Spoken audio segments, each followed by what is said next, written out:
പെൺകൂട്ടിന് വേണ്ടി ചിലവാക്കാൻ മാത്രം ഓരോ കയ്യിൽ ആരടുത്തും പൈസ ഇല്ല. എനിക്കറിയാം, അന്നന്ന് കിട്ടുന്ന പൈസ കൊണ്ട് ജീവിച്ച് ശീലിച്ച ആൾക്കാരാണ്. അതിൻ്റെ അകത്ത് പിന്നെ ഇത് സിനിമയ്ക്ക് എന്നിട്ട് കൊടുക്കാൻ പറ്റില്ല. 500 രൂപ മെമ്പർഷിപ്പേ. അങ്ങനെ ഞാനിവർ ഭക്ഷണം കഴിച്ചതെന്നൊക്കെ വന്ന് നോക്കുമ്പോണ്ട് നമ്മളെ കൂടെ ഉള്ള ഒരാൾ കോണിക്കൂട്ടിലിരുന്നിട്ട് ചോറ് നിന്ന് റോഡുമിൽ. ഇതിൽ കോടതീൻ്റെ അടുത്താ, മദ്യങ്കാടി ഒക്കെയാണ്. ഞാൻ നോക്കുമ്പോൾ ഇവരിങ്ങനെ ഒരു വിഷമമുണ്ട്, ഒരു മുഖം കണ്ടാൽ എനിക്കറിയാം. ആ സമ്മേളനത്തിൽ സ്ത്രീകളെ കണ്ടിട്ട് ഞാൻ ഞെട്ടുക. സിസറ് വലിക്കുന്നു, നഗ്നമായിട്ട് കുളിക്കുന്നു, ഉറക്കെ കൂക്കി വിളിക്കുന്നു, ആടുന്നു പാടുന്നു. ഇതൊക്കെ പെണ്ണുങ്ങളാണ്. കല്യാണം കഴിക്കുക അത് വിഷയമൊന്നുമല്ല. കല്യാണം എന്ന് പറഞ്ഞാൽ ഒരു അണ്ടർസ്റ്റാൻഡിങ്ങാണ്. അല്ലാണ്ട് മാലയിടാനും കെട്ടാനും രജിസ്റ്റർ ചെയ്യാനൊന്നും ഞാനില്ല. കൂടെ നിൽക്കുക, എപ്പോൾ വേണമെങ്കിലും പിരിയുക. ഞാൻ വിചാരിക്കുന്ന രീതി നിങ്ങൾക്ക് ജീവിക്കാൻ പറ്റുമെങ്കിൽ നമുക്ക് മുന്നോട്ട് പോകാം.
അയ്യോ, ഫിലിം സൊസൈറ്റിയിലേക്ക് ഞങ്ങൾ പോയിട്ട് ആവശ്യപ്പെട്ട് കിടന്നതല്ല.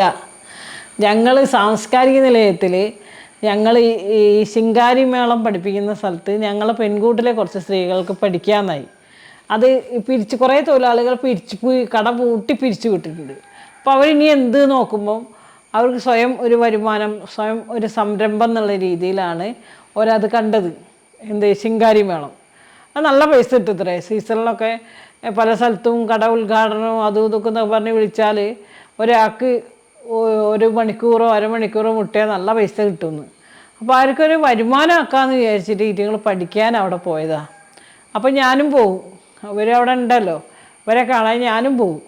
അങ്ങനെ പോയി നിന്നപ്പോഴാണ് അവിടെ ഈ ഫിലിം സൊസൈറ്റീൻ്റെ ഓഫീസോ ആയിട്ട് അവിടെ ഉണ്ട്. അതിൻ്റെ അക്കാഡമീൻ്റെ ആരോ ഒരാളാണ് തമീര. അവളിൻ്റെ സുഹൃത്തേനി നമുക്ക് പരസ്പരം അറിയുന്ന ആളാണ്. അപ്പോൾ അവൾ പറഞ്ഞു, വിജയിച്ച് നിങ്ങൾ ഇത് ഏറ്റെടുക്കി പെൺകൂട്ട് കോഴിക്കോടൊരു ഫിലിം സൊസൈറ്റി തുടങ്ങാമെന്നാണ്. അങ്ങനെ ഞാൻ നമ്മളെ മുന്നിലേക്ക് വന്നല്ലേ ഫിലിം സൊസൈറ്റി. നമ്മൾ ഫിലിമിലൊക്കെ അഭിനയിച്ചാൽ നമ്മളെ ഇടപെടലാണത്. അപ്പോൾ ഓളെ പറയുമ്പോൾ ഞങ്ങൾ വേണ്ടാന്ന്. അപ്പോൾ ഞാൻ അവിടെ നമ്മളെപ്പോലെ സാംസ്കാരിക പ്രവർത്തകർ കുറേ ആൾക്കാർ പെൺകൂട്ടിലുണ്ട്. ഇവർ ടെക്സ്റ്റൈലൊക്കെ ജോലി ചെയ്യേണ്ട ഇവർക്കൊക്കെ നല്ല ഒരു കല ഉള്ളിലുണ്ട്. കവിത ചൊല്ലുന്നവരുണ്ട്, പിന്നെ നാടകം അഭിനയിക്കുന്ന ആൾക്കാരുണ്ട്, പാട്ട് പാടുന്ന ആൾക്കാരുണ്ട്, നന്നായിട്ട് പാടുകയൊക്കെ ചെയ്യുക. സിനിമയിൽ അഭിനയിക്കുന്ന ആൾക്കാരൊക്കെ ഉണ്ട്, ടെക്സ്റ്റൈൽ തൊഴിലാളികളും അസംഘടിതരായ തൊഴിലാളികളൊക്കെ. അപ്പോൾ അവർക്കൊരു സംഭവമായിക്കോട്ടെ, ഒരു വിനോദമായിരിക്കോട്ടെ എന്ന് വിചാരിച്ച്. കാരണം വിനോദം വിശ്രമം പെണ്ണുങ്ങൾക്കും വേണ്ടേ, തൊഴിലാളികൾക്കും വേണ്ടേ, സ്ത്രീ തൊഴിലാളികൾക്കും വേണ്ടേ. ആയിക്കോട്ടെ, ഞാനും അങ്ങനെ ആഗ്രഹിക്കുന്ന ഒരാളാണ്. ഞാനും ഇങ്ങനെയൊക്കെ പണിയെടുത്ത് മരം പോലെ ജീവിച്ചാൽ ശരിയാവില്ല. നമുക്കും ഒരു വിനോദം വിശ്രമമൊക്കെ വേണ്ടേ. അപ്പോൾ അത് നമ്മളിങ്ങനെ ഒരു പ്രതിഭ നീ ഏറ്റെടുക്ക്. അവൾ എഴുത്തുകാരിയും കവിതയൊക്കെ ചൊല്ലും. അങ്ങനെ അവളെ ഏറ്റെടുത്ത് അപ്പോൾ അവരെ സപ്പോർട്ട് ചെയ്തു മറ്റു മെമ്പർമാരൊക്കെ. അങ്ങനെ ഞങ്ങൾ ആദ്യ മീറ്റിങ്ങൊക്കെ വിളിച്ച് പിന്നെ മെമ്പർഷിപ്പിന് പൈസയൊക്കെ കേട്ടപ്പം ഇത് ഞങ്ങൾക്ക് നടക്കൂല. പിന്നെ അതിൻ്റെ ഒരു മെയ് 1 അതിൻ്റെ ഒരു ഉദ്ഘാടനമൊക്കെ ഉണ്ട്. പൈസ മുഴുവൻ ഞങ്ങൾ എടുക്കേണ്ട അവസ്ഥ. ഞങ്ങൾക്ക് ഒരു ദിവസം കിട്ടിയത് കൊണ്ട് കുടുംബം മുന്നോട്ട് പോകണം. അതിൻ്റെ ഉള്ളിൽ കൂടെ ഇത്തരം ചിലവുകൾക്ക് കൂടി ഞങ്ങൾക്ക് പറ്റിയ മേഖലയല്ല എന്ന് ഞങ്ങൾക്ക് മനസ്സിലായി. പൈസ കണ്ടമാനം ചിലവാണ്. നമ്മൾ അധ്വാനിക്കുന്ന പൈസയെ അങ്ങനെ അങ്ങോട്ട് പെണ്ണുങ്ങളായ പൈസ അങ്ങനെ എല്ലാത്തിനും ചിലവാക്കാൻ മാത്രമൊന്നുമില്ല. പെൺകൂട്ടിന് വേണ്ടി ചിലവാക്കാൻ മാത്രം ഓരോ കയ്യിൽ ആരടുത്തും പൈസ ഇല്ല. എനിക്കറിയാം. അന്നന്ന് കിട്ടുന്ന പൈസ കൊണ്ട് ജീവിച്ച് ശീലിക്കുന്ന ആൾക്കാരാണ്, ശീലിച്ച ആൾക്കാരാണ്. അതിൻ്റെ അകത്ത് വലിയ ഇത് സിനിമയ്ക്ക് എന്നിട്ട് കൊടുക്കാൻ പറ്റില്ല. 500 രൂപ മെമ്പർഷിപ്പേ, 500 രൂപ മെമ്പർഷിപ്പ്. നമ്മളെ മെമ്പർഷിപ്പ് തന്നെ 100 രൂപയാണ്. അതെന്നെ കൊല്ലത്തിൽ. ഇത് 500 രൂപ. പിന്നെ പരിപാടി വരുമ്പം എല്ലാവരും പൈസ എടുക്കുക, ചായ വാങ്ങുക, കൊടുക്കുക എന്നിട്ട് അട്ടക്കൂല. തോന്നി മെയ് 1 തന്നെയാണ് ഞങ്ങൾക്ക് ആ ചിത്രം വ്യക്തമായത്. കണ്ടമാനം പൈസ ആൾക്കാരെ കയ്യിൽ നിന്ന് പോവുക. എൻ്റെ അടുത്ത് നിന്നൊക്കെ 4000 5000 ഒക്കെ ഇങ്ങനെ പോവുക. എനിക്ക് വരുമാനവും ഇല്ല. ഞാൻ ഇങ്ങനെ ഗ്രൂപ്പ് പറഞ്ഞു, ഇത് നടക്കൂല, ഇത് പെൺകൂട്ടിന് നടക്കൂല. മറ്റ് വലിയ വലിയ സംഘടനയ്ക്ക് നടക്കുകയായിരിക്കും. ഞങ്ങളുടെ അടുത്ത് പൈസ ഇല്ല. ഞങ്ങൾ അന്നന്നത്തെ പൈസ കൊണ്ട് ജീവിച്ച് ശീലിക്കുന്ന ആൾക്കാരാണ്. അതിൻ്റെ അകത്ത് നിന്ന് സിനിമയ്ക്ക് വേണ്ടി പെൺകൂട്ടിന് വേണ്ടി എന്നിട്ട് പൈസ ഇറക്കാൻ ഞങ്ങളെ കയ്യിലില്ല. അതുകൊണ്ട് എൻ്റെ കയ്യിലില്ല, ഈ നടക്കൂല എന്നാണ് ഞാൻ പറയുന്നത്. ഇനി ബാക്കി നിങ്ങൾക്കും എല്ലാവർക്കും പറയാമെന്നാണ്. നിങ്ങളെ അഭിപ്രായം നിങ്ങൾക്ക് പറയാം. എല്ലാവരെയും അഭിപ്രായം അത് തന്നെയാണ്, ഒരേ അഭിപ്രായം. പിരിച്ചു കിട്ടും ഞങ്ങൾ. നടക്കൂലായിരുന്നു. ഇത് നമുക്ക് നടക്കുന്ന കാര്യമില്ല. കാരണം ഞങ്ങൾ അധ്വാനിച്ച് കൊണ്ടുപോയിട്ടാണ് നമ്മളെ കുടുംബം നടക്കാൻ, കുട്ടികളെ പഠനം നടത്താൻ, അവരെ ആരോഗ്യ പ്രശ്നം പരിഹരിക്കാൻ, അവർക്ക് ഇടാനും എടുക്കാനുള്ള ഡ്രസ്സ്, എന്തെല്ലാം കാര്യമുണ്ട്. ഇവരെന്തെങ്കിലും പൈസ നമുക്ക് തരുള്ളൂ ആണുങ്ങൾ. മൊത്തം കാര്യം ഞങ്ങൾ ചെയ്യണം. അതിൻ്റെ ഇടയ്ക്ക് വീടുണ്ടാക്കിയിട്ടുണ്ടാവും, അതിൻ്റെ കട ഉണ്ടാവും, വാടക വീടാണ്, വാടക കൊടുത്ത പലിശ, അണ്ണാച്ചി പലിശകളുണ്ടാവും. ഇതിൻ്റെയൊക്കെ ആൾക്കാരാണ് നമ്മൾ. അത്രയും ഭീകരമായിട്ട് ഓരോ ദിവസം നീക്കിക്കൊണ്ടുപോകുന്ന ആൾക്കാരാണ്. അതിൻ്റെ അകത്ത് സിനിമ വിലീൻ സൊസൈറ്റിക്ക് ഞങ്ങൾ പൈസ അതും ഇടുക. വേണ്ട പറഞ്ഞു, ഒഴിവാക്കി. നടക്കൂല.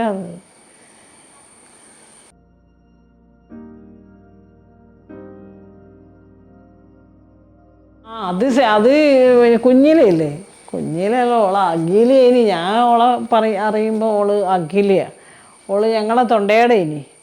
അമ്മ അച്ഛൻ കേരള കൗമുദിയിൽ, ഞാനവരെ കാണുമ്പോൾ അച്ഛൻ കേരള കൗമുദിയിൽ എഡിറ്റർ ഇനി, അമ്മ സെയിൽ ടാക്സോ ഇൻകം ടാക്സോ മറ്റോ ഓഫീസർ ഇനി. ഇവർ രണ്ടാളാണ്, അഖിലയും നീക്കിയില്ലേ. മറ്റുകൾ പ്രോവിഡൻസിലോ അന്ന് പ്രസൻറ്റേഷൻ സ്കൂളിൽ പഠിക്കുക. അങ്ങനെ എൻ്റെ മോൻ്റെ മോളാണ് ഇവരെ വീട്ടിൽ ഹെൽപ്പ് ചെയ്യാൻ പോവുക. അങ്ങനെയാണ് എനിക്ക് ഇവരെ അറിയുക. അങ്ങനെ പിന്നെ അവൾ പ്രോവിഡൻസിലൊക്കെ പഠിച്ച്, പിന്നെ വിജേഷ് ഉണ്ട്, വിജേഷ് KV അറിയോ, നാടകക്കാരനാണ്. ഓൻ നമ്മുടെ സുഹൃത്താണ്. നമുക്കൊക്കെ 2010 തെരുവ് നാടകമൊക്കെ നടത്തിയവനാ ഞങ്ങളെ ഹെൽപ്പ് ചെയ്യുക. അവനാണ് അന്ന് ഒരു സന്ദേശം ഇട്ടത്, ഇന്ന് തുള്ളിയാണെങ്കിൽ നാളെ പ്രളയമായിരിക്കും. അത് കറക്റ്റാണ്. സീമനെ കൊണ്ടാണ്. സീമ ഉണ്ട് നാടകക്കാരി, അവളാണ് അത് ചെയ്ത്. ഇപ്പോഴും ഞങ്ങളെ കൂടെ ഉണ്ട്. അപ്പോൾ വെൻ നാടകഭ്രാന്തനാണ്. അപ്പോൾ വെൻ കുഞ്ഞിലെ എന്തോ അഖില, ഞാൻ അഖില എന്ന് വിളിക്കുക, അഖില എന്തോ നാടകത്തിലൊക്കെ അഭിനയിക്കുന്നു പറഞ്ഞിട്ട് ഓളെ പരിചയപ്പെടാൻ എൻ്റെ അടുത്ത് വന്നിട്ടുണ്ടോ, ചേച്ചിക്ക് അറിയുമോ എന്ന് ചോദിച്ചു. ഞാൻ അറിയും, ഞങ്ങൾ അങ്ങനെയാണ് എന്നൊക്കെ. അങ്ങനെ ഞാനും ഓനും കൂടി പോവുക കുട്ടീനെ. അതിനെ കുട്ടി പിന്നെ ഞങ്ങളെയും പരിചയപ്പെട്ട് ഞങ്ങളിങ്ങനെയാണെന്നൊക്കെ മനസ്സിലായി. ഞങ്ങൾ ചില സമയങ്ങളൊക്കെ ഉള്ള ഡോക്യുമെൻ്ററി ആക്കിയിട്ട് ആ ലാപ്ടോപ്പ് കൊണ്ടുവന്ന് എടുക്കുന്നതൊക്കെ കാണാം. അങ്ങനെ കൊറോണ സമയത്ത് എനിക്ക് ആ സമയത്തിന് ഞാൻ ആക്സിഡൻറ്റിന് മുന്നേ ഇവളിനോട് പറയുന്നുണ്ട്, 19 പറയുന്നുണ്ട്, വിജയിച്ച് ഞങ്ങളത് സിനിമയാക്കാമെന്ന് വിചാരിക്കുകയാണ് എന്നൊക്കെ പറയും. അവനെ ആക്കിക്കോളി, സിനിമ ആക്കുന്നതല്ല, നമ്മൾക്ക് റോളൊന്നും ഇല്ലല്ലോ, ആക്കിക്കോളി എന്ന് പറഞ്ഞു. അങ്ങനെ ഞങ്ങൾ എല്ലാ സമരത്തിനും വയ്യാലും ഉണ്ടാവും. അങ്ങനെ സ്ക്രിപ്റ്റൊക്കെ ഉണ്ടാക്കി. അപ്പോൾ എനിക്ക് വായിക്കാൻ തന്ന്.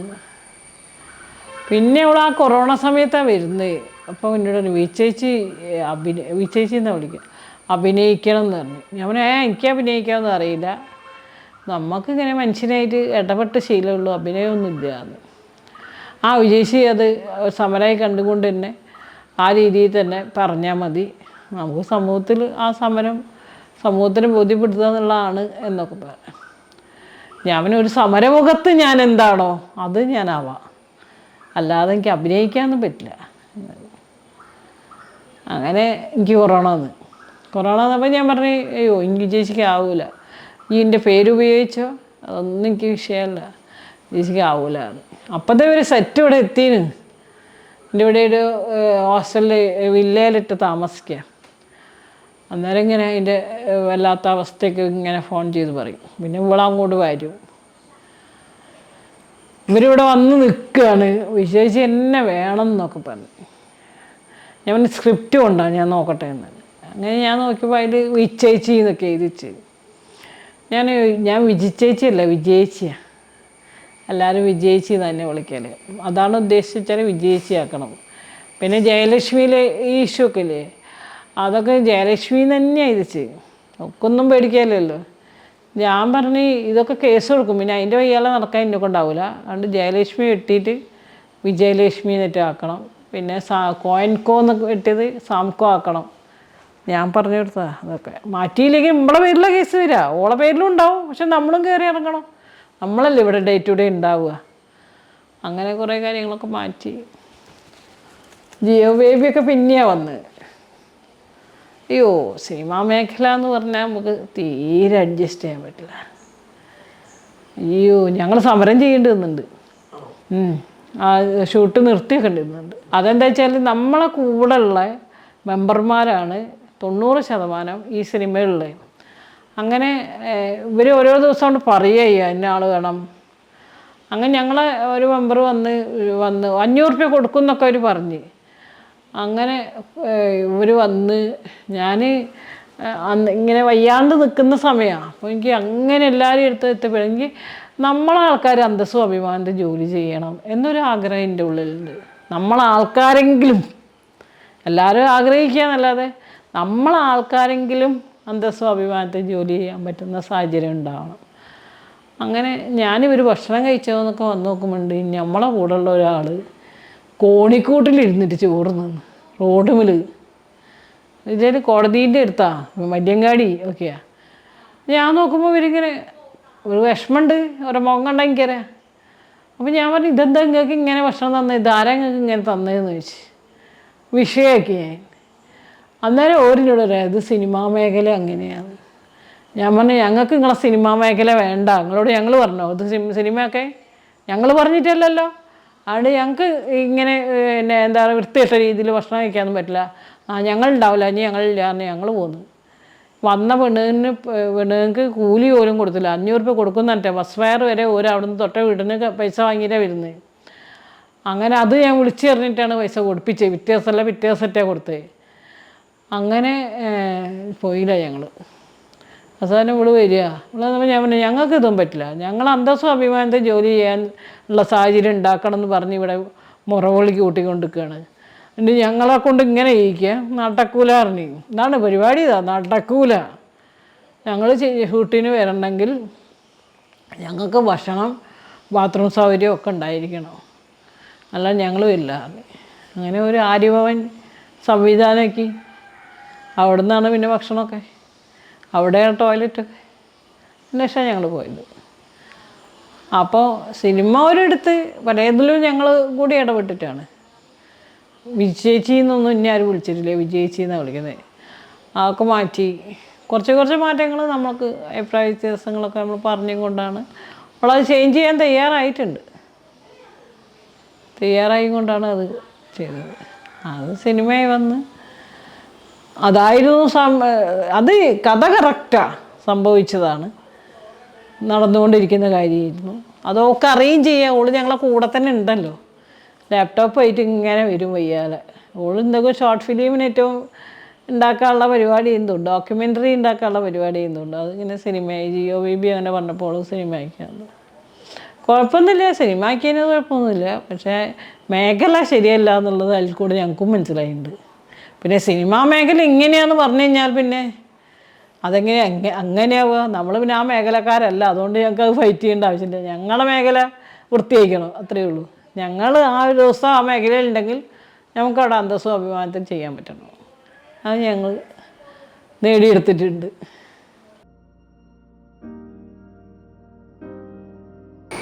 ഭയങ്കര ചോദ്യമാണ് മോനെ. ഞാൻ പ്രാക്ടിക്കൽ ഫെമിനിസ്റ്റാണ്.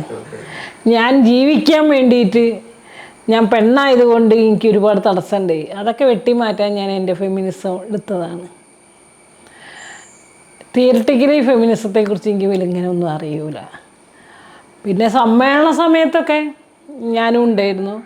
അപ്പോൾ ഇങ്ങനെ പെണ്ണുങ്ങൾ പിന്നെ ഭയങ്കര അടങ്ങി ഒതുങ്ങി ജീവിക്കുന്ന ഭൂമിയിൽ നമ്മൾ ചവിട്ടുന്നത് പോലും ഭൂമി അറിയരുത് എന്ന് പറയുന്ന ശബ്ദം മോന്തായം കേൾക്കരുത് പറയുന്ന സമയത്താണ് ഞാൻ ഈ സമ്മേളനത്തിൽ പങ്കെടുക്കുന്നത്. ആ സമ്മേളനത്തിൽ സ്ത്രീകളെ കണ്ടിട്ട് ഞാൻ ഞെട്ടുക. സിസറ് വലിക്കുന്നു, നഗ്നമായിട്ട് കുളിക്കുന്നു, ഉറക്കെ കൂക്കി വിളിക്കുന്നു, ആടുന്നു പാടുന്നു. ഇതൊക്കെ പെണ്ണുങ്ങളാണ്. എനിക്ക് ജീവിച്ച് ഏൽപ്പിച്ച് റെയിൽവേ സ്റ്റേഷനിൽ പോയാൽ ഇങ്ങനെ പ്ലക്കാർഡ് കാണിക്കണം. എൻ്റെ അവിടുന്ന് വരുന്ന ആൾക്കാർ ഈ പ്ലക്കാർഡ് നോക്കി ഞങ്ങളുടെ അടുത്ത് വന്ന് ഞങ്ങളുടെ ബസ് കയറണം. KTCനെ കുറേ ബസ് ഇവർക്ക് വിട്ടുകൊടുത്തിന്. ആളുകളെ കയറ്റി തേവരി കൊണ്ട് ഇറക്കുക എന്നുള്ളതാണ് എൻ്റെ ഉത്തരവാദിത്വം. ഞാനും വേറെ ആരും ഉണ്ട്. അപ്പോൾ ഈ വരുന്ന പല ഭാഷയിലുള്ള ആൾക്കാർ, പല നിറത്തിലുള്ള ആൾക്കാർ, അപ്പോൾ ഈ പല ഭാഷയിലും പല നിറത്തിലും വരുന്ന ആളുകൾ പല രീതിയിലാണ് അവിടെ. അപ്പോൾ വളരെ വ്യത്യസ്തമായിരുന്നു. അതൊക്കെ എൻ്റെ മനസ്സിൽ എവിടേക്കോ കയറിക്കൂടി. അപ്പോഴും ഞാൻ പറയും, എനിക്ക് ജീവിക്കണം. ഞാൻ പെണ്ണാണെങ്കിലും എനിക്ക് ജീവിക്കണം. എന്നെ കാണാൻ ഭംഗിയില്ലെങ്കിലും എനിക്ക് ജീവിക്കണം. ഞാൻ കറുത്തിട്ടാണെങ്കിലും എനിക്ക് ജീവിക്കണം. ഈ മനുഷ്യനായി ജീവിക്കണം, അന്തസ്സും അഭിമാനത്തിനും ജീവിക്കണം. അതിനെന്തൊക്കെ തടസ്സം വരുന്നത് അത് ഞാൻ ഇതിൽ കണ്ട കാര്യങ്ങളൊക്കെ ഉപയോഗിച്ച് വെട്ടി നിരത്തിയിട്ടാണ് ഇന്ന് ഇത്തരം മാറ്റങ്ങളും ഉണ്ടാക്കി ഞാൻ ഈ കട്ടുമ്മ കയറിയിരിക്കുന്നത്. വേണ്ടി വന്നു, കാരണം ജീവിക്കണ്ടേ. എൻ്റെ മക്കൾ ഒരു ജീവിച്ചോളൂ, അവർക്കതിനുള്ള എല്ലാ അറിവുണ്ട്. കാരണം എനിക്ക് വിദ്യാഭ്യാസം കിട്ടിയില്ല, അതുകൊണ്ട് എൻ്റെ അച്ഛനും അമ്മയ്ക്കും പഠിപ്പിക്കാൻ പറ്റിയില്ല. പക്ഷെ ഞാൻ അവരെ പഠിപ്പിച്ചിട്ടുണ്ട്. എൻ്റെ മോളെ ഞാൻ LKG മുതൽ LLB വരെ പഠിപ്പിക്കുക, അവൾക്ക് പഠിക്കണം എന്നുണ്ട്. മോൻ പിന്നെ ഓൻ പറഞ്ഞു, എനിക്ക് +2 പാസ്സായപ്പോൾ ഓൻ പറഞ്ഞു, ഡിഗ്രി എനിക്ക് എപ്പോൾ വേണമെങ്കിൽ എഴുതാമേ, ഞാൻ ജോലിക്ക് പോട്ടെ, എന്തെങ്കിലും വരുമാനം ആയിക്കഴിഞ്ഞാൽ അമ്മയ്ക്ക് ഇനി വയ്യല്ലോ. ഞാൻ ഈ ആക്സിഡൻറ്റിന് ശേഷം എനിക്ക് പറ്റില്ല. അവിടുന്ന് ശേഷം അവൻ മെക്കാനിക്ക് പോയി പഠിച്ചിട്ട് ഓൻ മെക്കാനിക്കിലേക്ക് കയറിയതാണ്. ഞാൻ നോക്കട്ടെ, എനിക്ക് പറ്റുന്നത് ഞാൻ ചെയ്യാം. അങ്ങനെ ഓൻ ഇപ്പോൾ ഞങ്ങളെ സഹായിക്കുക. ഓൻ ഡിഗ്രി എടുക്കേണ്ട സാഹചര്യത്തിൽ എടുത്തോളാതാ പറയുന്നത്. ഡിഗ്രി എപ്പോഴും എടുക്കാമല്ലോ. അപ്പോൾ അത് ഡിഗ്രി എടുക്കും. ഇപ്പോൾ ഓനതാ ചെയ്യണ. ഏതറിൻ്റെ കമ്പനിയിൽ പോവാണ്. ഒരു കൈത്തൊഴിൽ വേണമെന്നുള്ളൊരു ലക്ഷ്യം എനിക്കുണ്ടായിന്. അമ്മുവാണെങ്കിലും കണ്ണനാണെങ്കിലും മോനോടും മോളുടെ പറഞ്ഞു, കഴുത്തൊഴിലുണ്ടെങ്കിൽ എനിക്ക് ആരെയും ഒന്നും പേടിക്കണ്ട. എന്നെ ഭംഗിയില്ലാത്തതുകൊണ്ടാണ് എനിക്ക് ആ സെയിൽസ് വുമൺ ആവാണ്ട് പോയത്. ഞാൻ അന്ന് ആ കഴുത്തൊഴിൽ പഠിച്ചില്ലെങ്കിൽ, തയ്യൽ പഠിച്ചില്ലെങ്കിൽ എനിക്കിന്നും ആൾക്കാരുടെ അടുത്ത് ഞാൻ എൻ്റെ ബോഡിയാണ് ഒരു ആകർഷിക്കുന്നത്. അത് വേണ്ടല്ലോ, നമ്മൾ കഴുത്തൊഴിൽ പഠിച്ചു കഴിഞ്ഞാൽ നമ്മളെ ജോലിയിലെ ഇത് മതിയല്ലോ, പെർഫെക്റ്റ്നെസ് മതി. ജോലി പെർഫെക്റ്റ് ആയാൽ മതി. മറ്റേ പെർഫോമൻസ് എന്നാണ് പറയാൻ മറ്റേന്ന്. ഈ ആളുകളെ വശീകരിച്ച് ഓരോ പോക്കറ്റിൽ പൈസ ഇവിടെ ഇടുന്നത്. നമ്മളിത് തയ്ച്ച് കൊടുത്ത് അവർക്ക് കറക്റ്റായി കഴിഞ്ഞാൽ പൈസ കിട്ടിയില്ലായി. ഇതിന് 2 കഴിവാണ്. അങ്ങനെയൊക്കെയാണ് ജീവിക്കണേ. ഇപ്പം അങ്ങനെയൊക്കെ പറ്റും.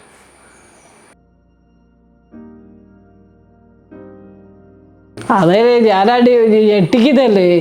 കാരണം എന്നോട് അച്ഛൻ ഇങ്ങനെ കൃത്യമായ സ്കൂളിട്ട് വരുമ്പോൾ 5 മണിയാകത്ത് എത്തണം. അത് കഴിഞ്ഞ് ഞാൻ ഇത്തിരി 4:30 പോയിട്ട് പോട്ടെ, അല്ല 5:30 പോയിട്ട് 4:30 അതിൻ്റെ 5 മണി ഇരിക്കും എത്തണം. 4 മണിക്ക് 4:30 ആകുമ്പോൾ എത്താൻ പറയും, അരമണിക്കൂർ ലേറ്റ്. ഇനി 5 മണിക്ക് എത്തണം. 5:30 ആയാൽ പറയും 6 മണിയാകുമ്പോൾ എന്തായാലും എത്തിയിരിക്കണം. അങ്ങനെ നേടിയെടുക്കുന്ന വൈകുന്നേരത്തെ സമയമൊക്കെ.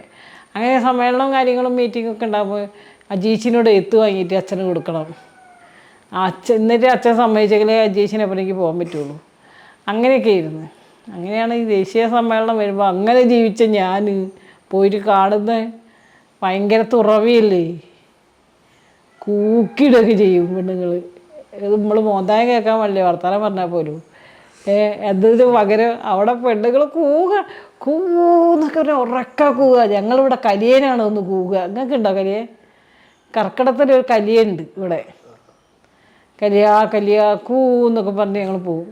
എന്താണ് പൊട്ടിയും മക്കളും പോ ശിവോതി മക്കളും വാ എന്നിട്ട് പണ്ടേലാണ് കോഴിക്കോട്. അപ്പോൾ അത് ഇന്നിപ്പോൾ BJP രാഷ്ട്രീയവൽക്കരിച്ചിട്ടുണ്ട്. അന്നൊക്കെ ഞങ്ങൾ കൂകാൻ പോകും. തിരുവാതിരയൊക്കെ ഉണ്ട് ഞങ്ങൾക്ക് ഇവിടെ. രാത്രിയിൽ വേഷം കിട്ടിയിട്ടൊക്കെ ഞങ്ങൾക്ക് പുറത്ത് പോവാം. ആണുങ്ങൾ പെണ്ണുങ്ങളെ വേഷം കിട്ടിയിറങ്ങും. അന്ന് തിരുവാതിരയ്ക്ക്. അപ്പോൾ ഞങ്ങളും പോവും. ഞങ്ങൾ പെണ്ണുങ്ങളായൊരു വേഷം അങ്ങനത്തെ പോവും. അപ്പോൾ ഒരു ഇതാണ് പെണ്ണായതായിരിക്കും. ഞങ്ങൾ മിണ്ടൂല. ഇതിൽ ഞങ്ങളിങ്ങനെ രസമായിട്ട് അത് എൻജോയ് ചെയ്യും. രാത്രി കാലങ്ങളിലൊന്നും ഞങ്ങൾക്ക് പുറത്തിറങ്ങാൻ പാടില്ല. തിരുവാതിരയ്ക്ക് ഇറങ്ങാം, ശിവരാത്രിക്ക് ഇറങ്ങാം, അല്ലാതെ അപ്പൊക്കെ ഞങ്ങൾ ഇറങ്ങും അന്ന്. അതെ ഞങ്ങൾ എൻജോയ് ചെയ്യുക. ഉറങ്ങുകയില്ല. എന്നെ പിറ്റേ ദിവസം കിടന്ന് ഉറങ്ങുക. രാത്രി മുഴുവൻ ഞങ്ങൾ ശിവരാത്രി ആണെങ്കിൽ ഞങ്ങളെ തൊണ്ടയാടുന്ന് പുതിയ നമ്മളിന്ന് മാവൂർ റോഡ് വരെ ഞങ്ങൾ നടക്കണം. തൊണ്ടയാടുന്ന് മെഡിക്കൽ കോളേജിൻ്റെ അടുത്താണ് തൊണ്ടയാട്. അവിടുന്ന് നടക്കുകയും ചെയ്യാം. ഞങ്ങൾ പോകുമ്പോൾ ബസ് കിട്ടും, തിരിച്ചു വരുമ്പോൾ ബസ് ഉണ്ടാവില്ല. തിരിച്ചു വരുമ്പോൾ ഞങ്ങളൊക്കെ ഒരു 2 മണിയൊക്കെ ആവും. എല്ലാം കൊണ്ട് അവിടെ പരിപാടിയൊക്കെ ഉണ്ടാകും. കഴിഞ്ഞ് ഞങ്ങളെല്ലാവരും കൂടി നടക്കുക. മിങ്കിൾ ചെയ്തിട്ട് ആണുങ്ങളും പെണ്ണുങ്ങളൊക്കെ ഉണ്ടാവും. നടന്നൊന്നും നമ്മളറിയില്ല. വന്ന് ഫ്രഷായി കിടക്കുമ്പോഴാണ് അയ്യോ കാലിൻ്റെ ഉള്ളിൽ നിന്നൊക്കെ വേദന വരുമ്പോൾ നോക്കുക. അങ്ങനെ. പക്ഷേ അന്നൊന്നും അങ്ങനത്തെ വേദനയല്ല. ഞങ്ങൾ അന്നും നടക്കലില്ല. സ്കൂളിലേക്കൊക്കെ നടക്കില്ല ചെയ്യുക.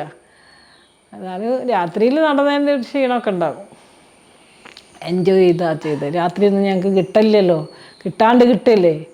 വർത്തമാനം പറയില്ല. മല്ലേ വർത്തമാനം പറയുള്ളൂ. ഒച്ച കേൾക്കാൻ പാടില്ല പുറത്ത്. രാത്രിക്ക് നിങ്ങളെ ഒച്ചയും കേൾക്കാൻ പാടില്ല. അങ്ങനെ രസമായിട്ട് എൻജോയ് ചെയ്തിട്ട് അവർ തിരുവാതിരയായാലും ശിവരാത്രി ആയാലും പിന്നെ അങ്ങനത്തെ കുറേ കളിച്ച് ഇന്നതൊക്കെ രാഷ്ട്രീയവൽക്കരിച്ച്. നവോദയമുള്ള സമയത്ത് ടൈലർ ഷോപ്പ് അല്ലേ? ടൈലർ ഷോപ്പ് ഇനി അത് കടം കാരണം പിരിച്ചുവിട്ട്. അപ്പം ഞങ്ങൾ കുറേ സ്ത്രീകൾ പിന്നെ പുറത്തേക്ക് ജോലിക്ക് വന്നിട്ടുള്ളൂ. അപ്പം ഞങ്ങളത് പലിശക്ക് പൈസ വാങ്ങിയിട്ട് 10% പലിശക്ക് പൈസ വാങ്ങുക. 25,000 റുപ്യ ഞാനാണ് എൻ്റെ ചെക്കാണ് കൊടുക്കുന്നത്. എന്നിട്ട് മിഠായിത്തെരുവിലെ ഷോപ്പിന് കൊടുക്കുക. പിന്നെ നവോദയ പിരിച്ചിടുമ്പോൾ അതിൻ്റെ മെഷീൻ ഉണ്ടായില്ലേ, അത് 15,000 റുപ്യക്ക് ഞാൻ പലിശക്ക് പൈസ വാങ്ങിയിട്ട് നമ്മുടെ ഷോപ്പ് കൊണ്ടിടാം. എൻ്റെ ഇവരൊക്കെ വർക്കേഴ്സും ഞാനിത് നടത്തുന്ന ഒരാളുമായി മാറി. പലിശക്കട മൊത്തം എൻ്റെ തലയിൽ ഇടുത്തി വീണ മാതിരി ഓരോ ദിവസവും ഒരു പലിശ കൊടുക്കാൻ മറ്റൊരു പലിശക്കാരനോട് വാങ്ങി പലിശ. അങ്ങനെ 8 ലക്ഷം പലിശയായി. അങ്ങനെ എന്ത് ചെയ്യും? ആത്മഹത്യ ചെയ്യാതെ വേറെ രക്ഷയില്ല. ആത്മഹത്യ ശ്രമിച്ചിട്ട് നടന്നില്ല. അങ്ങനെ പിന്നെ ഇവരൊക്കെ തന്നെ മാറി. ഇത് ബാധ്യതയാണ് ഈ സ്ഥാപനം എന്ന് മനസ്സിലായപ്പോൾ ഇവരൊക്കെ ഓരോരുത്തർ സ്വന്തമായി സ്ഥാപനം നടത്തിയവർ പോയി. പിന്നെ ഞാനിങ്ങനെ എന്താ പറയുക ടൈറ്റാനിക് കപ്പൽ പോലെ എന്ത് ചെയ്യും എന്നുള്ള ലെവലിൽ നിൽക്കുമ്പോഴാണ് സുരേഷ് ടൈലറാണ് കല്യാണം കഴിക്കാമെന്ന് ചോദിച്ച്. ഞാൻ നിങ്ങളെ സഹായിക്കാൻ പറഞ്ഞു. അപ്പോൾ ഇയാൾ കല്യാണം കഴിച്ച് ഒഴിവാക്കിയ ആളാണ്. അപ്പോൾ ഇയാൾ എന്നെ സഹായിക്കുമ്പം അതെന്തായാലും സദാചാര പ്രശ്നമായി മാറും. അയാൾ സഹായിക്കുക എന്ന് പറഞ്ഞാൽ ആണൊരുത്തനാണ്. അയാൾ എൻ്റെ പീടികയിൽ സഹായിക്കാൻ വന്നു കഴിഞ്ഞാൽ ഞാനും കല്യാണം കഴിച്ചില്ല, ഇയാൾ കല്യാണം കഴിച്ച് ഒഴിവാക്കിയ ആളുമാണ്. അപ്പോൾ ഇയാളിനോട് പറഞ്ഞു ഞാൻ നിങ്ങളെ കല്യാണം കഴിക്കാൻ തയ്യാറാണെന്ന് പറഞ്ഞു. അപ്പോൾ ഞാൻ പറഞ്ഞു നിങ്ങൾ കല്യാണം കഴിച്ച് ഒഴിവാക്കിയ രേഖ ഉണ്ടോ എന്ന് ചോദിച്ചു. ഡിവോഴ്സ് ചെയ്ത രേഖ ഉണ്ടോ? അപ്പോൾ പിന്നെ ഓൻ പറഞ്ഞു ആ രേഖ ഉണ്ട്. അങ്ങനെ ഞാൻ ഇവളെ കാണാൻ പോവുക. അങ്ങനെ ഇവളെ കാണാൻ പറ്റിയില്ല. അപ്പോൾ ഞാൻ ഇവളെ മുതലാളീനോട് കാര്യം പറഞ്ഞു. അങ്ങനെ പിന്നെ നമ്മളൊരു സുഹൃത്തിൻ്റെ അടുത്ത് വന്ന് പറഞ്ഞ് ഞാനാണ് ഒഴിവാക്കിയത്, സുരേഷിനെ ഒഴിവാക്കിയല്ല, ഞാനാണ് ഒഴിവാക്കിയത്. എനിക്ക് അവനെ പൊരുത്തപ്പെട്ട് പോകാൻ പറ്റായിട്ടാണ് ഞാൻ ഒഴിവാക്കിയത്. വിജി കല്യാണം കഴിക്കുന്നത് എനിക്ക് പ്രശ്നമൊന്നുമില്ല. അങ്ങനെ ആ ആളിൻ്റെ അടുത്ത് വന്ന് പറഞ്ഞു. അപ്പോൾ ഞാൻ സുരേഷിനോട് പറഞ്ഞു കല്യാണം കഴിക്കുക അത് വിഷയമൊന്നുമല്ല. കല്യാണം എന്ന് പറഞ്ഞാൽ ഒരു അണ്ടർസ്റ്റാൻഡിങ്ങാണ്. അല്ലാണ്ട് മാലയിടാനും കെട്ടാനും രജിസ്റ്റർ ചെയ്യാനൊന്നും ഞാനില്ല. കൂടെ നിൽക്കുക, എപ്പോൾ വേണമെങ്കിലും പിരിയുക. ഞാൻ വിചാരിക്കുന്ന രീതിയിൽ നിങ്ങൾക്ക് ജീവിക്കാൻ പറ്റുമെങ്കിൽ നമുക്ക് മുന്നോട്ട് പോവാം. നിങ്ങൾ വിചാരിക്കുന്ന രീതിയിൽ ചിലപ്പോൾ നിങ്ങളെ മുന്നോട്ടുണ്ട്. ഞാനൊരു സമയ പ്രവർത്തിക്കുകയാണ്. നിങ്ങൾ വിചാരിക്കുന്ന രീതിയിൽ അടങ്ങി ഒതുങ്ങി വീട്ടിൻ്റെ അകത്ത് ഒരു ഭാര്യ പദവിയിലൊന്നും എനിക്ക് നിൽക്കാൻ പറ്റില്ല. ഞാനിങ്ങനെ അന്നേ ഞാൻ പൊതുപ്രവർത്തക ജീതേനൊക്കെ കൂടെ ഉണ്ട്. അപ്പോൾ ആൾ തയ്യാറായി. അങ്ങനെ ഞങ്ങൾ കല്യാണം കഴിച്ച് ജീവിക്കുകയാണ് എന്ന് ഞങ്ങൾ അങ്ങോട്ട് പ്രഖ്യാപിക്കുക. അല്ലാണ്ട് ഞങ്ങളങ്ങനെ കല്യാണമായിട്ടൊന്നും കഴിച്ചില്ല. പിന്നെ പ്രഖ്യാപിക്കുകയാണ്, ഞങ്ങൾ കൂടെ നിൽക്കുകയാണ്. 1 കൊല്ലം കഴിഞ്ഞതിന് ശേഷമൊക്കെയാണ് എൻ്റെ മോള് ജന്മം കൊടുക്കുന്നതൊക്കെ, മോക്കൊക്കെ കൊല്ലം കഴിഞ്ഞിട്ടൊക്കെയാണ്, 2ാമത്തെ കൊല്ലമൊക്കെയാണ് കുട്ടിയൊക്കെ ജനിക്കുന്നത്. അങ്ങനെ ഓളോ ഒബ്ജക്ഷൻ, ആർക്കും ഒബ്ജക്ഷൻ ഇല്ല. എന്നാൽ പിന്നെ എനിക്കാണെങ്കിൽ ടൈറ്റാനിക് കപ്പൽ പോലെ മുങ്ങി കിടക്കുന്നൊരു എൻ്റെ സ്ഥാപനമാണ്, അതിൽ പണി അറിയുന്ന ഒരു സ്ഥലം വേണം. സദാചാരം മുറുകി കിടക്കുന്ന സമൂഹമാണ്. അപ്പോൾ ഇവൻ കല്യാണം കഴിച്ചിട്ടാണ് ഇവൻ്റെ കൂടെ തന്നെ ആർക്കും വലിയ പ്രശ്നം ഉണ്ടാവില്ല. അല്ലെങ്കിൽ അത് മതിയാവും നാളെ പ്രചരണത്തിന്. അങ്ങനെയാണ് ഞാനിവനെ കല്യാണം കഴിക്കുന്നത്. അപ്പോൾ ഓൻ്റെ സഹായം കൊണ്ടാണ് എനിക്ക് പണിയെടുത്തിട്ട് ഞാൻ എംബ്രോയ്ഡറി ചെയ്യും, കട്ട് ചെയ്യും, തയ്ക്കുകയും ഒക്കെ ചെയ്യും. രാവും പകലും പണിയെടുത്തിട്ട് പലിശക്കാരെ കടം കുറച്ച് പരിഹരിക്കും. പിന്നെ ഞാൻ ലോൺ എടുക്കും, ബാങ്ക് ലോൺ എടുത്ത് അവൻ്റെ പേരിലും എൻ്റെ പേരിലും എൻ്റെ അമ്മേൻ്റെ പേരിലും ഒക്കെ എടുത്തിട്ട് പലിശക്കാരെ പൂർണ്ണമായിട്ട് ഒഴിവാക്കി. പിന്നെയും ബാങ്കുകാരെ കടം ഉണ്ടല്ലോ, അതുകൊണ്ട് കടം ഇങ്ങനെ ബാങ്കുകാരൊക്കെ കടം ഇങ്ങനെ പലിശ കൂടുമല്ലോ. അങ്ങനെ ചിലത് കേസാവുന്നുണ്ട്, അദാലത്ത് വിളിപ്പിക്കുന്നുണ്ട്, ഇത് വന്ന് അറ്റാച്ച് ചെയ്യുമെന്ന് പറയും, അറ്റാച്ച് ചെയ്ത് കൊണ്ടുപോകാനുള്ള പരിപാടിയുണ്ട്. അങ്ങനെ എന്തൊക്കെയോ ചെയ്യുന്നുണ്ട് ഞാൻ. പിന്നെ ഇവർ ആമീനെയും കൊണ്ടുവരും, മോളെ പ്രസവിച്ച് കിടക്കില്ല, മോനെ പ്രസവിച്ചെടുക്കുമ്പോൾ ഇവർ ആമീനെ കൊണ്ടുവന്ന് ജപ്തി ചെയ്യുന്നൊക്കെ. അങ്ങനെയൊക്കെ അതൊക്കെ നേരിടും. അങ്ങനെ നേരിട്ട് അതിന് കൂടെ പൊതുപ്രവർത്തനവും നമ്മളെ കൊണ്ട് ചെയ്യാൻ പറ്റുന്ന പ്രവർത്തനം ചെയ്യാണ്. ഒരാൾ കരഞ്ഞ് ഓടി വരിക, ഞാൻ അങ്ങോട്ട് പോയിട്ട് നിങ്ങൾക്ക് പ്രശ്നം ഉണ്ടോ എന്ന് ചോദിക്കാൻ ഞാൻ ആരുടെ അടുത്തേയും പോയില്ല. നമ്മളെ പീടികയിലേക്ക് ഓടി വരിക, എല്ലാവരും നമ്മളെ പീടികയിലേക്ക് ഓടി വരിക. ഓടി വന്നിട്ട് അത് അനീതിയാണെന്ന് ബോധ്യം വന്നാൽ ഞാനത് പരിഹരിക്കുകയാണ്. അത് പരിഹരിച്ച് വീട്ടിലേക്ക് പോവുക ചെയ്യുന്നത്. അങ്ങനെ ആണ് ആ പരിഹാരത്തിൻ്റെ ഉള്ളിൽ കൂടിയാണ് BBC ഇത് പരിഹരിച്ചതിനുള്ള ലെവലിലാണ് BBC നമ്മൾ അംഗീകരിക്കുന്നത്. ഒക്കെ പരിഹാരമുള്ളൂ, ഇരിക്കാൻ പറ്റുന്നില്ല പറയുന്നതും ഒക്കെ ഞങ്ങൾ ഈ കടത്തിൻ്റെ ഉള്ളിൽ കൂടെയാണ് ഈ സമരങ്ങളൊക്കെ നടത്തുന്നത്. ജീവിതവും കടങ്ങളും ഒക്കെ ആയിട്ട് ഇങ്ങനെ പോകുമ്പോഴാണ് സമരങ്ങളും ഒരു ഭാഗത്ത് നടത്തുന്നത്. അങ്ങനെ ആ സമരങ്ങളൊക്കെ വിജയിക്കുന്നുമുണ്ട്, ഇത് വിജയിക്കുന്നുമില്ല. കടങ്ങളിങ്ങനെ ടൈറ്റാനിക് കപ്പൽ പോലെ ഇങ്ങനെ പോവുക. അതൊരു ഭാഗത്ത് പോട്ടെ, ഇതൊരു ഭാഗത്ത് നടക്കട്ടെ, ഇത് മുന്നോട്ട് ഇങ്ങനെ പോകുന്നുണ്ട്, ഇതിങ്ങനെ ബാക്കോട്ട് പോകുന്നുണ്ട്. അപ്പോൾ ആണ് BBC അംഗീകാരം കിട്ടിയത്. BBC അംഗീകരിച്ചതൊന്നും ഞാൻ പ്രതീക്ഷിച്ചിട്ടൊന്നുമല്ല. ഞാൻ എന്തൊക്കെയോ ചെയ്യണം, അതിൻ്റെ കൂടെ കാര്യങ്ങളൊക്കെ പോസിറ്റീവാണ്, ഇവിടെ നെഗറ്റീവാണ്, ജീവിതം കൊളാവുന്നുണ്ട്. അങ്ങനെ BBC അംഗീകരിച്ച പത്രക്കാർ മുഴുവൻ നിങ്ങളെപ്പോലെ വരിക, നിങ്ങളെന്താ ഇങ്ങനെയെന്ന് ചോദിച്ചിട്ട്. അപ്പോൾ ഒരു ഞാൻ പറയും, ഒന്നും ഒളിച്ചു വെക്കാനൊന്നുമില്ല, ഒക്കെ പുറത്ത് പറയും. അത് എഴുതും. അങ്ങനെ ബാങ്കുകാർ മൊത്തം ഇത് വായിച്ച് പിന്നെ ബാങ്കുകാർ പിന്നെയും നമ്മളടുത്തേക്ക് വരാൻ തുടങ്ങി. നമുക്ക് അത് പരിഹരിക്കണം, അതിങ്ങനെ അവിടെ ബുക്ക് തുറന്ന് നോക്കുമ്പോൾ നിങ്ങളെ കട ഇങ്ങനെ കാണാം, അതുകൊണ്ട് അത് പരിഹരിക്കും, എങ്ങനെ പറ്റുമെന്ന് ചോദിച്ച്. അത് ഇങ്ങനെ എൻ്റെ കയ്യിൽ ഞാൻ വോഡഫോണിലേക്ക് കയറിയല്ലോ, അപ്പോൾ ഞാൻ പൈസ എടുത്ത് വെച്ച്. അതിൻ്റെ ഒരു സുഹൃത്തുണ്ട്, ആൾ പറഞ്ഞാൽ നിങ്ങളൊരു 3000 രൂപ മാസം എൻ്റെ കയ്യിൽ തരണം, ഞാൻ എടുത്ത് വെക്കാം, അപ്പോൾ നിങ്ങൾക്ക് ആ പൈസ മാറ്റി വെച്ചാൽ കടം വീട്ടാം. ശരിയാണ്, 3000 5000 ഒക്കെ ആയിട്ട് ഞാൻ കൊടുക്കും. എൻ്റെ ചിലവ് കഴിഞ്ഞിട്ടുള്ള പൈസ, എനിക്ക് പെട്രോൾ പൈസ കിട്ടിയിന്, വണ്ടി തൊട്ടല്ലോ. അപ്പോൾ അതും വാടക പൈസയും ഞാൻ കൊടുക്കും, ചിലവ് സുരേഷ് നടത്തും, ബാക്കി പൈസ ഞാൻ എടുത്ത് വെക്കും, എൻ്റെ സുഹൃത്തിൻ്റെ അടുത്ത് കൊടുക്കും. അങ്ങനെ അയാൾ 3 ലക്ഷമാക്കി എൻ്റെ പൈസ എടുത്ത് വെച്ച്. ആ 3 ലക്ഷം റെഡി ആകുമ്പോഴത്തേ ഇവിടെ BBC അംഗീകാരം കിട്ടി. ബാങ്കുകാരൊക്കെ കാര്യങ്ങൾ അറിഞ്ഞ്, ബാങ്കുകാർ പറഞ്ഞു നിങ്ങൾക്ക് ഒറ്റത്തവണ തീർപ്പാക്കൽ ചെയ്യാം, എത്ര അടയ്ക്കാൻ പറ്റും. ഈ 3 ലക്ഷം കൊണ്ട് 8 ലക്ഷത്തിൻ്റെ കടം ഞാൻ പറ്റുന്ന രീതിയിൽ പരിഹരിച്ച്. 8 ലക്ഷം നിലവിലുള്ളത് ബാങ്കുകാരെടുത്ത് പോയിട്ട് 3 ലക്ഷത്തിന് പരിഹരിച്ച്. അതൊരു ബാങ്കല്ല, 10 ബാങ്കൊക്കെ ഉണ്ടാവും. അത് ഞാൻ 8 ലക്ഷത്തിൻ്റെ കടം ഞാൻ 3 ലക്ഷം കൊണ്ട് ഇവർക്ക് കുറച്ച് തീർത്ത് പരിഹരിച്ച്.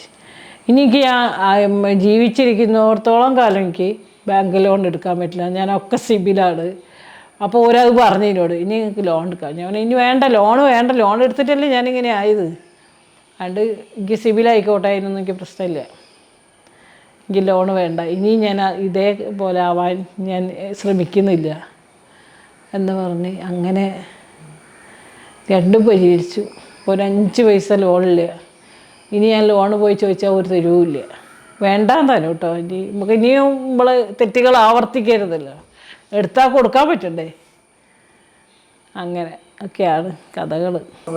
അതെ, നവോദയ അവിടെ പൂട്ടുമ്പോൾ ഞങ്ങളെപ്പോലത്തെ സ്ത്രീകൾ എന്താ പറയുക, ചെമ്മീൻ തുള്ളിയ മുട്ടോളം പിന്നെ തുള്ളിയ ചട്ടിയിൽ എന്ന് പറയുന്ന നാട്ടുകാരെ അടുത്ത് ഞങ്ങളെങ്ങനെയാണ് അവിടെ പോയി ഇരിക്കുക വീട്ടിൽ? ഞങ്ങളേതായാലും ഇറങ്ങി, ഇനിയിപ്പോൾ ഞങ്ങൾക്ക് വീട്ടിലിരിക്കാൻ കഴിയില്ല, നാട്ടുകാർ പ്രശ്നം ഉണ്ടാക്കൂ, എന്നൊക്കെ ചോദിച്ച് പരീക്ഷിക്കും. അപ്പം ഞങ്ങൾ പലിശക്ക് പൈസ വാങ്ങിയിട്ടാണ് ഈ ടൈലർ ഷോപ്പ് തുറന്നത്. ആ പലിശ പൈസ മൊത്തം വിജയിച്ചിൻ്റെ തലയിലായിപ്പോയി. ഞാൻ എൻ്റെ മക്കളോട് കണ്ട്, മക്കളെ കടം വാങ്ങും ചെയ്യരുത്, കളവ് പറയും ചെയ്യരുത്. കളവും പറയരുത്, കടവും വാങ്ങരുത്. നിവൃത്തിയില്ലാണ്ട് ചിലപ്പോൾ ചില കളവ് പറയേണ്ടി വരും, നിവൃത്തിയില്ല ചില കടവും വാങ്ങേണ്ടി വരും. അതൊക്കെ വളരെ അപൂർവമാണ്. ചെറിയ നിവൃത്തിയിലാണ് ചെയ്യുന്നതെന്നു അത് ആരുമായാലും പ്രകൃതിയായാലും ആരായാലും ഏത് മനുഷ്യന്മാരായാലും അത് സ്വീകരിക്കും, മനസ്സിലാക്കും. ചെയ്യരുത്, കളവും പറയരുത്, കടവും വാങ്ങരുത്. ഉള്ളത് കൊണ്ട് ജീവിച്ച് ശീലിക്കുക, ഉള്ളത് അന്തസ്സും അഭിമാനത്തിൽ ജീവിക്കാൻ പറ്റുക. ഏത് മനുഷ്യരായാലും, ദരിദ്രനായാലും ദളിതനായാലും സ്ത്രീ ആയാലും ഏതോ മനുഷ്യരാട്ടെ, ആരെയും അവഗണിക്കരുത്.